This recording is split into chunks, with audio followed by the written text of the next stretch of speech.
మూడోసారి ఎన్డీఏ సర్కార్ అధికారంలోకి వచ్చాక తొలి బడ్జెట్ సమర్పించేందుకు పార్లమెంటుకు వచ్చిన నిర్మలా సీతారామన్ ప్రత్యేకమైన చీరను ధరించారు. వైట్ కలర్ శారీకి మెజెంటా కలర్ బార్డర్ ఉన్న చీరను ధరించారు. బార్డర్లో గోల్డ్ కలర్ జరీతో లీవ్స్ డిజైన్ స్పెషల్ అట్రాక్షన్ గా నిలిచింది.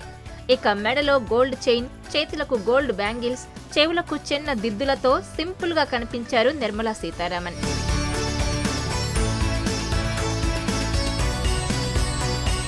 అయితే బడ్జెట్ సందర్భంగా నిర్మలా సీతారామన్ ధరించే చీరలు ఎప్పుడూ స్పెషల్ గానే ఉంటాయి. ఆర్థిక మంత్రికి చేనేత చీరలంటే చాలా ఇష్టం. చేతి వృత్తులను ప్రోత్సహించాలనే ఉద్దేశంతో ఎప్పుడూ నేత చీరలే ధరిస్తారామే. అలాగే భారతీయ సంస్కృతికి అద్దం పట్టేలా ఉంటాయి. ఇక వరుసగా 7వసారి బడ్జెట్ ప్రవేశపెట్టిన నిర్మలా సీతారామన్ ఈసారి కూడా చాలా ప్రత్యేకమైన చీరను ధరించి స్పెషల్ గా కనిపించారు.